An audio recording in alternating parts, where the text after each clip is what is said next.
আসসালামু আলাইকুম, আমন্ত্রণ মাইটিভির সংবাদের সঙ্গে আছেন নুসরাত শামীম। শুরুতেই সংবাদ শিরোনাম। জাতীয় রপ্তানি ট্রফি প্রদান করলেন প্রধানমন্ত্রী। রপ্তানি পণ্য সংযোজনের জন্য পণ্যের বহুমুখীকরণ ও নতুন বাজার খুঁজে বের করার তাগিদ। চীনে 3 দিনের সফর নিয়ে বিকেলে গণভবনে সংবাদ সম্মেলন করবেন প্রধানমন্ত্রী শেখ হাসিনা।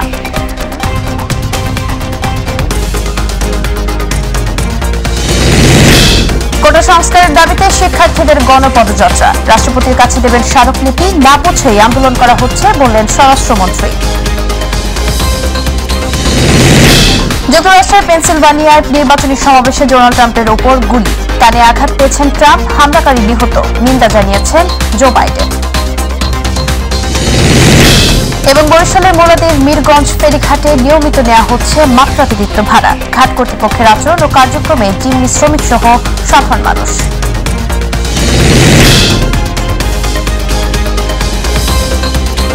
দর্শক শুনছিলেন সংবাদ শিরোনামগুলো, এবার বিস্তারিত। রপ্তানির ক্ষেত্রে নতুন নতুন পণ্য সংযোজনের উপর গুরুত্ব আরোপ করেছেন প্রধানমন্ত্রী শেখ হাসিনা। সেই সঙ্গে নতুন বাজার খুঁজে বের করার তাগিদও দেন তিনি। সকালের রাজধানীর ওসমানী স্মৃতি মিলনায়তনে জাতীয় রপ্তানি ট্রফি প্রদান অনুষ্ঠানে তিনি এসব কথা বলেন। অনুষ্ঠানে 2021-22 অর্থ বছরে বিদেশি মুদ্রা আহরণ ও কর্মসংস্থান সৃষ্টিতে অবদান রাখায় এবার 77টি প্রতিষ্ঠানকে রপ্তানি ট্রফি দেওয়া হয়। বিস্তারিত জানাচ্ছেন আতিকুর রহমান তিতাস। দেশের রপ্তানি বাণিজ্যে উল্লেখযোগ্য অবদানের জন্য প্রতি বছর বাণিজ্য মন্ত্রণালয় জাতীয় রপ্তানি ট্রফি দিয়ে থাকে। 2021-22 অর্থ বছরে বৈদেশিক মুদ্রা আহরণ ও ব্যাপক কর্মসংস্থান সৃষ্টির মাধ্যমে রপ্তানি খাতে অবদানের জন্য জাতীয় রপ্তানি ট্রফি পেল 77টি প্রতিষ্ঠান। এছাড়া সর্বাধিক বৈদেশিক মুদ্রা অর্জনকারী প্রতিষ্ঠান হিসেবে বঙ্গবন্ধু শেখ মুজিব ট্রফি পেয়েছে একটি প্রতিষ্ঠান। সকালে রাজধানীর ওসমানী স্মৃতি মিলনায়তনে জাতীয় রপ্তানি ট্রফি প্রদান অনুষ্ঠানে যোগ দেন প্রধানমন্ত্রী শেখ হাসিনা। সাফল্য পাওয়া প্রতিষ্ঠানগুলোর কর্ণধারদের হাতে তুলে দেন জাতীয় রপ্তানি ট্রফি। পরে প্রধানমন্ত্রী বলেন, বেসরকারি খাতকে উন্মুক্ত করা হয়েছে। শুধু বিদেশে রপ্তানি নয়, পণ্য দেশের বাজারেও বাজারজাত করতে হবে ব্যবসায়ীদের।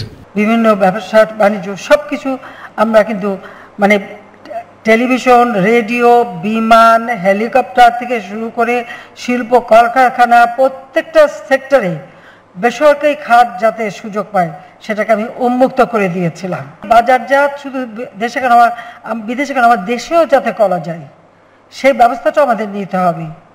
আজকে কিন্তু সেই পরিবর্তনটা এসেছে, এটা নিশ্চয়ই আপনারা স্বীকার করবেন। আপনাদের অনেকেরই পণ্য এখন সে গ্রাম পর্যায় পর্যন্ত চলে যায়, গ্রামেই বিক্রি হচ্ছে অনেক পণ্য। অর্থাৎ গ্রামের মানুষ, আমার প্রত্যেকটা প্রকল্প এবং নীতিমালা এটাই লক্ষ্য ছিল যে আমার নিজের দেশের মানুষের ক্রয় ক্ষমতা যেন বৃদ্ধি পায়, সেদিকে লক্ষ্য রেখে আজকে কিন্তু আমরা কাজ করে যাচ্ছি এবং অর্থনীতি দিক থেকে আমরা সেই সময় যথেষ্ট স্বাবলম্বিতা অর্জন করি। 2001 থেকে 2008 পর্যন্ত লুটপাট, জুলুম, হামলা মামলা চলেছে উল্লেখ করে শেখ হাসিনা বলেন, দেশের মানুষের আর্থসামাজিক উন্নতি করাই বর্তমান সরকারের লক্ষ্য। পরিকল্পিতভাবে কাজ করার জন্যই শক্তিশালী অর্থনীতি গড়ে তোলা সম্ভব হয়েছে বলেও জানান সরকার প্রধান। আমি বসে থাকিনি, আমি লড়াই করছি বিদেশে বসে এবং জোর করে একরকম ফিরে এসেছি, যেমন 81 সালে ফিরে এসেছিলাম। তো আমার কথা এটাই যে দেশের মানুষের আর্থসামাজিক উন্নতি করাটাই হচ্ছে আমাদের লক্ষ্য। আমি যখন 2009 সালে সরকার গঠন করি তখন আমাদের জিডিপির পরিমাণ কত ছিল?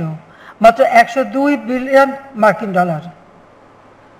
আজকে 15 বছর আমরা দেশ চালিয়েছি। 2013 সালে সেই জিডিপি আমরা 450 বিলিয়ন মার্কিন ডলারে উন্নীত করতে সক্ষম হয়েছি।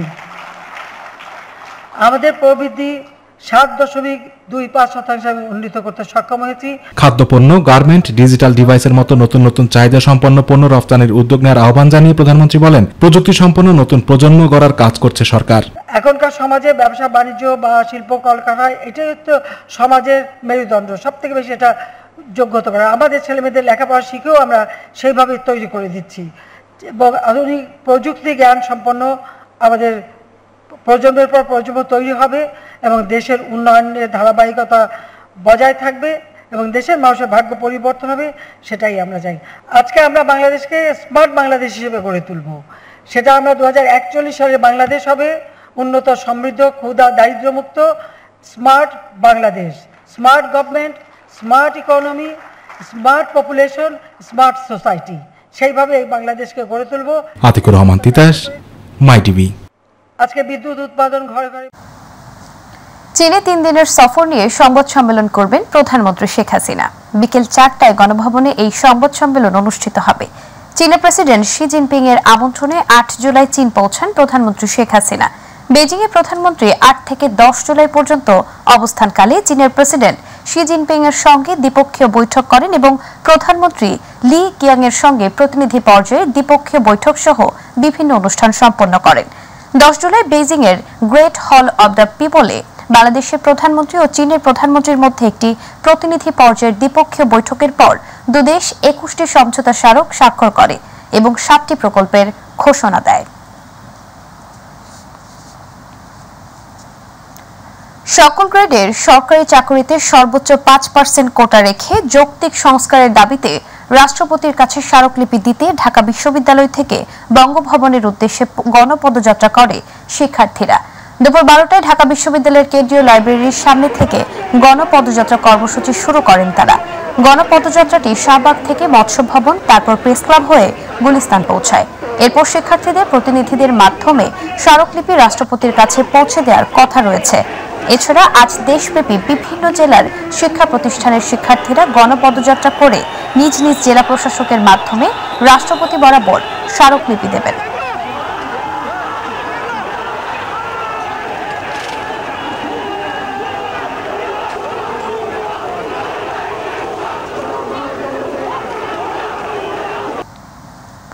দর্শক, এই মুহূর্তে গুলিস্তানে রয়েছেন আমাদের সহকর্মী আবু সাইদ অপু। কোটা আন্দোলনের সর্বশেষ পরিস্থিতি জানতে যুক্ত হচ্ছে তার সঙ্গে।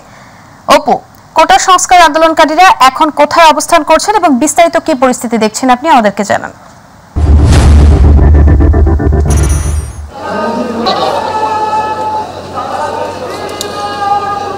নুসরাত, আপনাকে ধন্যবাদ। এর আগে কিন্তু আমরা একটি সংবাদে যুক্ত জানাচ্ছিলাম যারা কোটা বৈষম্য এবং সংস্কার দাবিতে যেসব শিক্ষার্থীরা গত 14 দিন ধরে আন্দোলন করছেন এবং এই 14 দিনের আজকে সহজে 14 দিন আন্দোলন করছেন, তাদের একটাই দাবি ছিল যে কোটা সংস্কার করতে হবে এবং বৈষম্যহীন একটি কোটা আসলে সরকারের কাছে তারা দাবি ছিল। পক্ষ থেকে একটি আসলে রায় দেওয়া হয়েছিল 4 সপ্তাহের একটা স্থগিতাদেশ আসলে জারি করা হয়েছিল। তারপরও আজকে গতকালকে কর্মসূচি অনুযায়ী আব্দুল হাসনাত, যিনি অন্যতম প্রধান সমন্বয়ক, কোটা আন্দোলনকারী সমন্বয়ক, আসলে তার নেতৃত্বে আজকে কিন্তু ঢাকা বিশ্ববিদ্যালয় কেন্দ্র লাইব্রেরির সামনে থেকে একটি মিছিল বের হয়ে রাষ্ট্রপতি বরাবর একটি স্মারকলিপি তারা দেওয়ার জন্য শান্তিপূর্ণভাবে তারা বঙ্গভবনের দিকে আসলে আসছিলেন।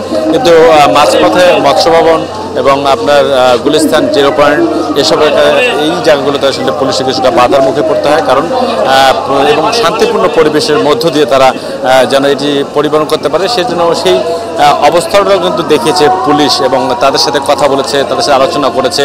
এবং বঙ্গভবনে আসলে যেসব ছাত্ররা আন্দোলন করছেন, এত ছাত্র আসলে ভেতরে প্রবেশ করা যেমন সম্ভব না, একটা আইন শৃঙ্খলার বিষয় রয়েছে, সব দিক থেকে বিবেচনা করে সব কিছু বিবেচনা করে কিন্তু এখন ছাত্ররা গুলিস্তান স্টেডিয়াম মাঠের সামনে, যে গুলিস্তান স্টেডিয়াম যে মাঠ রয়েছে তার সামনে অবস্থান নিয়েছে, এখান থেকে বসে আছেন, সবাই বসে আছেন এবং অসংখ্য পুলিশ এখানে মোতায়েন করা হয়েছে, আপনি দেখতেই পাচ্ছেন।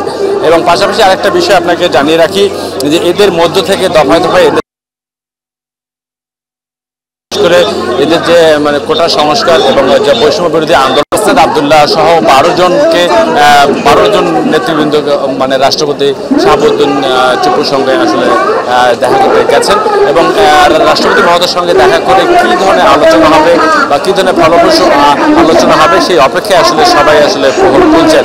আপনারা দেখতে পাচ্ছেন ছাত্রছাত্রীরা কিন্তু রোদ বৃষ্টি সব কিছু উপেক্ষা করে এই কোটার দাবিতে কিন্তু আসলে তারা এখানে অবস্থান নিয়েছেন এবং তাদের একটি প্রত্যাশা সরকার তাদের দাবিটাকে মেনে নেবেন এবং যদিও সেটা আদালত রায় দিয়েছে, তারপরেও তাদের কথা হচ্ছে যে সরকারের যে হাতে যেহেতু নির্বাহী ক্ষমতা রয়েছে, এই ক্ষমতা বলে কিন্তু এই তাদের যে যৌক্তিক দাবি সেই দাবিটা কিন্তু সরকার মেনে নিতে পারে, সেই জন্য তারা রাষ্ট্রপতির দ্বারস্থ হয়েছেন।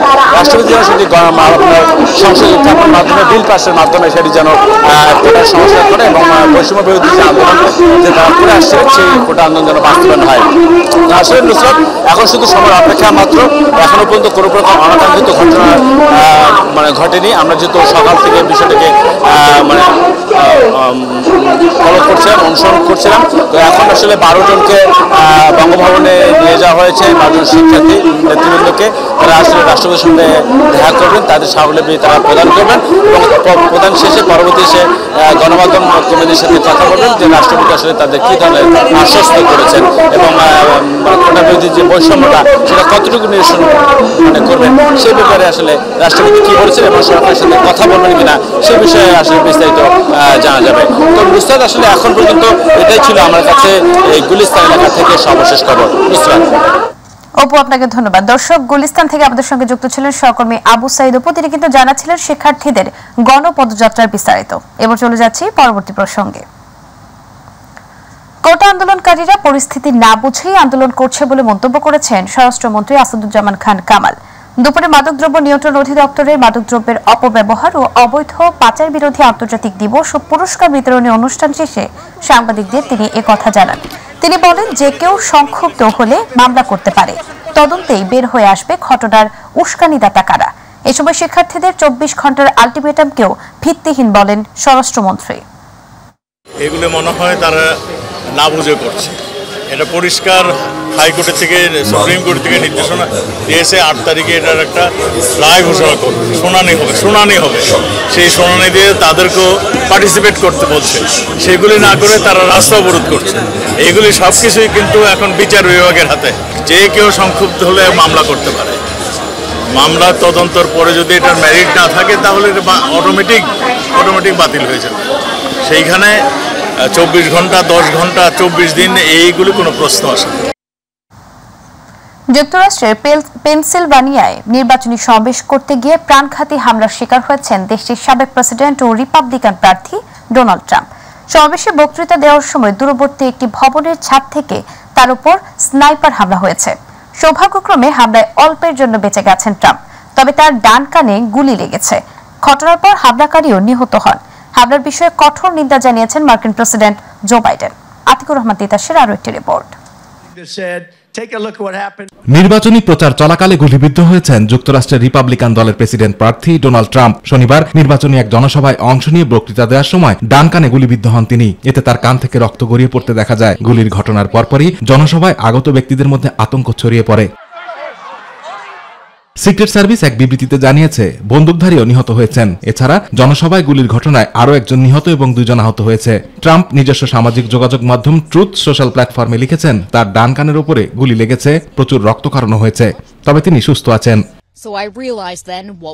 গুলির ঘটনার পরপরই ট্রাম্প তার ডান হাত দিয়ে ডান কান চেপে ধরেন, এরপরে নিচু হয়ে যান। পরবর্তীতে নিরাপত্তার দায়িত্বে থাকা সিক্রেট সার্ভিসের প্রতিনিধিরা তাকে নিরাপত্তার চাদরে ঘিরে ফেলেন। সিক্রেট সার্ভিস এবং সাবেক প্রেসিডেন্ট ট্রাম্পের নির্বাচনী ক্যাম্পেইন কর্তৃপক্ষ বলছে, পেনসিলভানিয়ার বাটলারে গুলির ঘটনার পর ট্রাম্প নিরাপদে আছেন। ঘটনাস্থলটি উত্তর পিটসবার্গ থেকে প্রায় 30 মাইল দূরে অবস্থিত।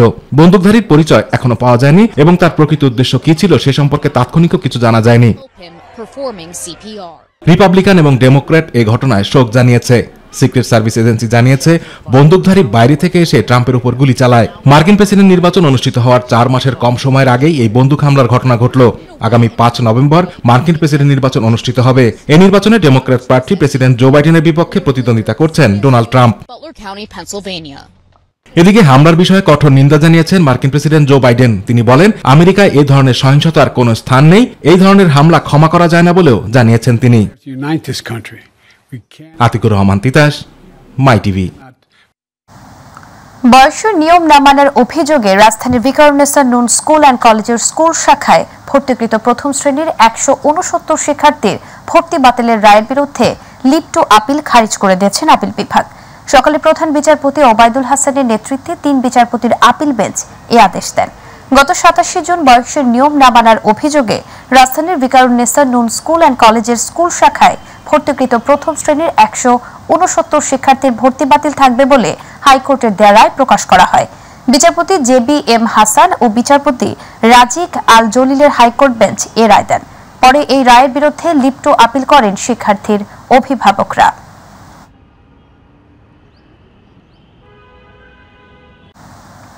বরিশালের মোলাদির বীরগঞ্জ ফেরিঘাটে নিয়মিতই নেওয়া হচ্ছে মাত্রাতিরিক্ত ভাড়া।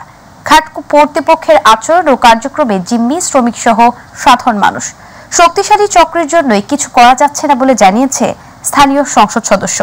মুলাদি প্রতিনিধি রাকিবুল ইসলাম রাকিবের পাঠানো তথ্য ও ভিডিও চিত্রে রিপোর্ট করছেন ইলিয়াস কবল। বরিশাল জেলার নদী পরিবেষ্টিত 3টি উপজেলা মুলাদি, হিজলা ও মেহেন্দিগঞ্জ।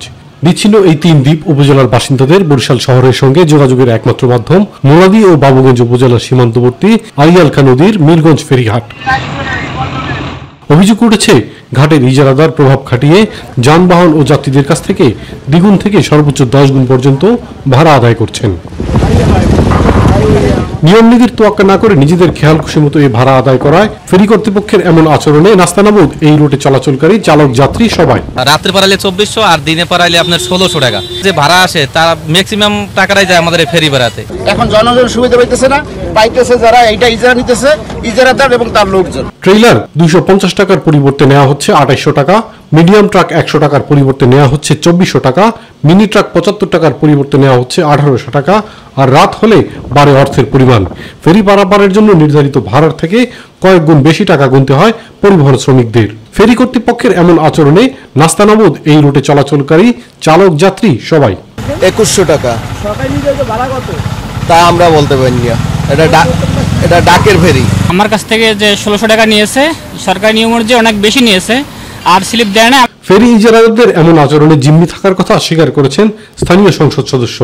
জানালেন রাজনৈতিক প্রভাবের কারণে তাদের শাস্তি দিয়েও অতিরিক্ত অর্থ আদায় বন্ধ করা যায় না। রাজনীতি জড়িত ফেরিঘাটটার সাথে।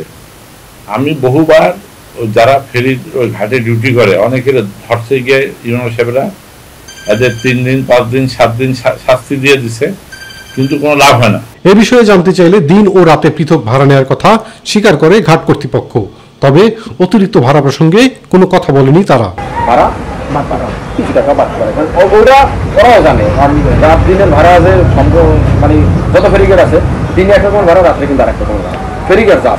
দ্রুত এই সমস্যার সমাধান করে জনগণের যাতায়াতে সুষ্ঠু ব্যবস্থাপনা নিশ্চিতে সরকার কার্যকর পদক্ষেপ নেবে, এমনটাই প্রত্যাশা স্থানীয়দের। Ilias Kamal, my TV. Faridpur Bangabandhu Sheikh Mujib medical college হাসপাতালে লিফট নষ্ট থাকার কারণে ভোগান্তি চরমে। 5টি লিফটের মধ্যে 3টি নষ্ট আর 1টি বিকল। হাসপাতালে ওঠানামা করতে রোগী আর স্বজন সহ সকলকেই পোহাতে হচ্ছে নানা বিড়ম্বনা। অর্থ বরাদ্দ না থাকায় লিফট মেরামত সম্ভব হচ্ছে না বলে জানিয়েছেন হাসপাতাল কর্তৃপক্ষ। প্রতিনিধি নাজিম বকাউলের রিপোর্ট, জানাচ্ছেন শামস তাবরিজ উচ্ছ্বাস। ফরিদপুর জেলার গুরুত্বপূর্ণ 1000 শয্যা বিশিষ্ট হাসপাতালটিতে রয়েছে 3 ও 9 তলা বিশিষ্ট আলাদা 2টি ভবন, যেখানে প্রায় প্রতিদিন হাজারের উপর রোগী ভর্তি হয়। গেল কয়েক মাস হাসপাতালের 9 তলা ভবনের 5টি লিফটের মধ্যে 3টি নষ্ট আর 1টি বিকল। রোগী ও স্বজনদের সরু সিঁড়ি বেয়ে উপরে ওঠা যেন আরেক ভোগান্তি। 5টা লিফট চালু হলো, 2টা তার মধ্যে একটা বন্ধ করে দিয়েছে, একটা চলতেছে, এর মধ্যে স্টাফ, পাবলিক, রোগী, টলি সবকিছু একটা। আমি একবার সিঁড়িতে বাইরে উপরে গেছি 4তলা, আবার ঘুরে এসে দেখলাম বলি না। মাঝে মধ্যে 2-1টা লিফট একটু মেরামত করে চালু করা হলেও পরে আবার তা অকেজো হয়ে যায়। অপারেশন ও জরুরি রোগীদের লিফটের জন্য সিরিয়াল দিয়ে অপেক্ষায় থাকতে হচ্ছে। দ্রুত লিফট মেরামতের দাবি ভুক্তভোগীদের।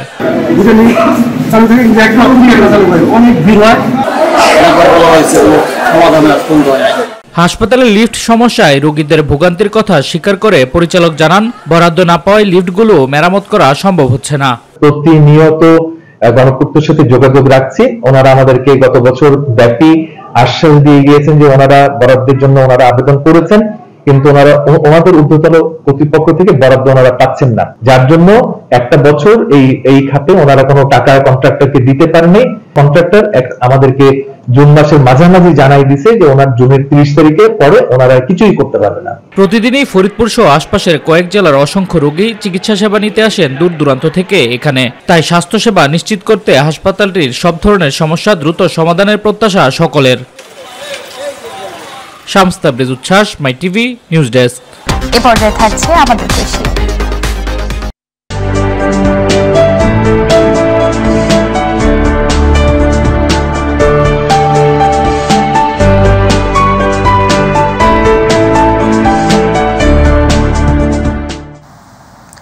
ঢাকার দোহার নবাবগঞ্জের কাঠ লিচু এখন শোভা পাচ্ছে রাজধানীর ফলের দোকানগুলোতে।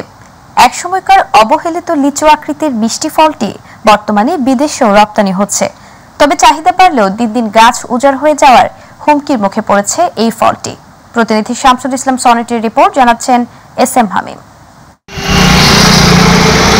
ঢাকার দোহার নবাবগঞ্জের রাস্তার পাশে বাড়ির আঙিনা বা পরিত্যক্ত জমিতে দেখা মিলবে সুস্বাদু মিষ্টি ফল কাঠলিচুর। রং কাঠের মতো আর দেখতে কিছুটা লিচুর মতো বলে ভিন্ন স্বাদের এই ফলটিকে অধিকাংশ মানুষ কাঠলিচু হিসেবে চিনলেও নবাবগঞ্জ দোহারের মানুষের কাছে এটি পিস ফল নামে পরিচিত। কোন দিকে বলে আশফল, আমাদের এখানে বলে পিস ফল, আবার ঢাকার ভিতরে বলে কাঠফল। অনেক জায়গায় থেকে লোক আসে এই যে খাওয়ার জন্য। নবাবগঞ্জ জেলায় প্রচুর পরিমাণে এই গাছ আছে। এই ফল চাষ দেশে বিভিন্ন এলাকায় ছড়িয়ে দেওয়া গেলে দেশের চাহিদা মিটিয়ে বিদেশেও রপ্তানি করা সম্ভব বলে মনে করেন স্থানীয়রা। পিস ফল এখানে লোকজনের প্রিয় একটা ফল, এর মাধ্যমে এই নবাবগঞ্জের জন্য আর্থিক চাহিদা অনেকটা পূরণ হয়। বিভিন্ন জেলা বিভিন্ন শহরে যাইতেছে, আমি তো মনে করি এটা একটা বাণিজ্যিক আকার ধারণ করছে। যারা ব্যবসা করতেছে এটা নিয়ে মোটামুটি সফলতা পেয়েছে।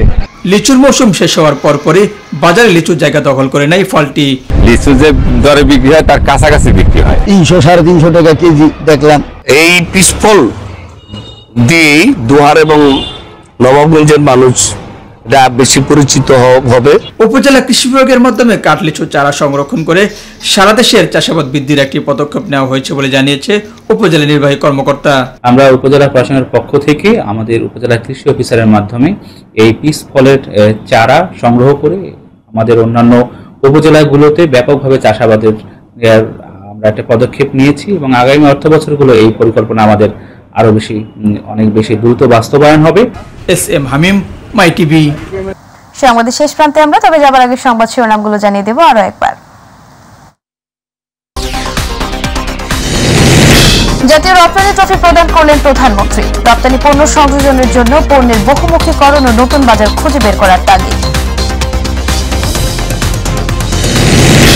চীনে 3 দিনের সফর নিয়ে বিকেলে গণভবনে সংবাদ সম্মেলন করবেন প্রধানমন্ত্রী শেখ হাসিনা।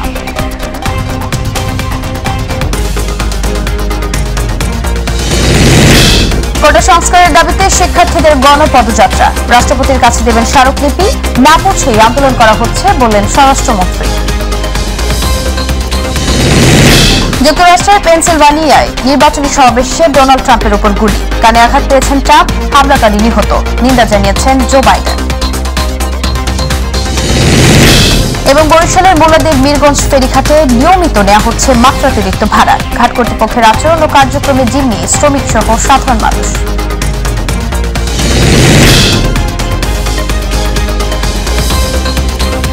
দর্শক, এই ছিল আমাদের এখনকার সংবাদ। সঙ্গে থাকার জন্য ধন্যবাদ। ইউটিউবে মাইটিভি সংবাদ পেতে ভিজিট করুন youtube/mytvbd নিউজ এবং আমাদের অনুষ্ঠান দেখতে ভিজিট করুন youtube/mytv বাংলা, facebook/mytv বাংলা। আমাদের পরবর্তী জেলা সংবাদ বিকেল 5টায় দেখার আমন্ত্রণ জানিয়ে বিদায় নিচ্ছি আমি নুসরাত শর্মা। আল্লাহ হাফেজ।